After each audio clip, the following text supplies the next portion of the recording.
5 Monas. Bentrokan terjadi karena Satpol PP melarang pedagang berjualan di kawasan Monas.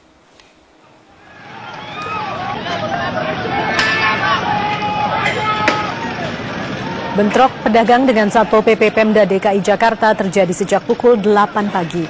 Pedagang melawan dengan lemparan batu ketika petugas hendak merampas dagangan mereka. Aksi lempar batu terjadi beberapa kali secara sporadis. Amukan pedagang berhenti setelah polisi tiba di lokasi. Tidak ada korban jiwa dalam peristiwa ini, namun pedagang perempuan banyak yang merasa ketakutan. Para pedagang mengaku marah dengan tindakan Satpol PP Pemda DKI yang merusak dagangan mereka ketika mengusir pedagang dari kawasan Monas. Satpol PP Pemda DKI membersihkan kawasan Monas dari pedagang kaki lima menjelang berlangsungnya Festival Keraton di kawasan Monas dari tanggal 5 hingga 8 Desember. Sementara itu, tak jauh dari lokasi bentrokan, Jokowi memeriksa kesiapan Festival Keraton Sedunia.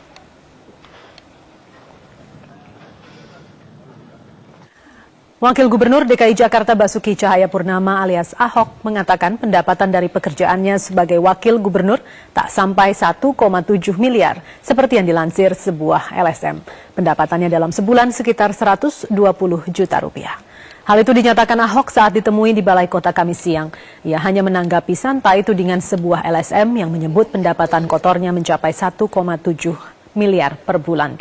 Angka itu adalah jumlah total gaji, tunjangan, dan insentif. Untuk membuktikannya, Ahok bahkan berani menunjukkan buku rekening tabungannya pada Metro TV.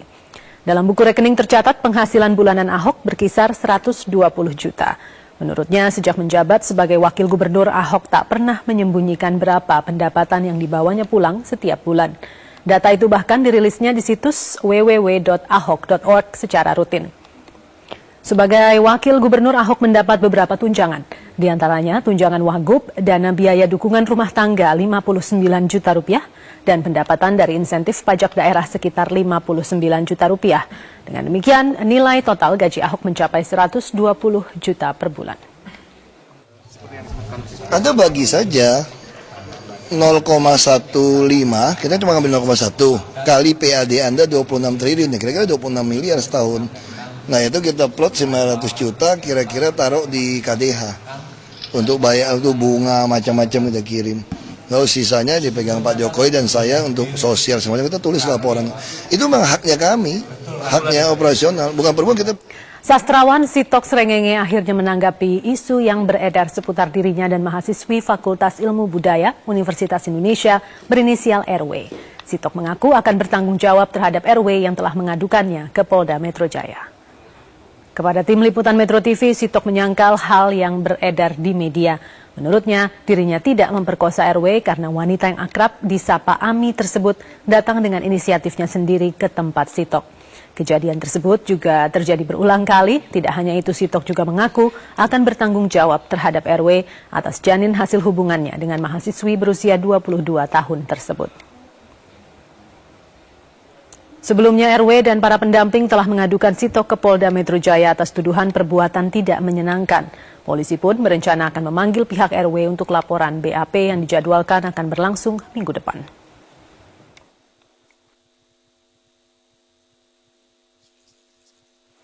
Penahanan Kepala KUA Kediri, Jawa Timur berbuntut panjang. Para penghulu KUA se-Jawa Timur tak lagi mau melayani akad nikah di luar hari dan jam kerja. Kondisi ini membuat sejumlah calon pengantin resah.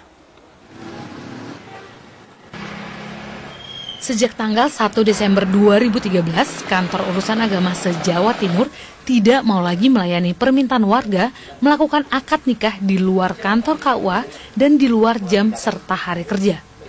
Hal ini merupakan dampak dari ditahannya Kepala KUA Kediri, Jawa Timur yang diduga menerima gratifikasi dari pasangan pengantin beberapa waktu lalu.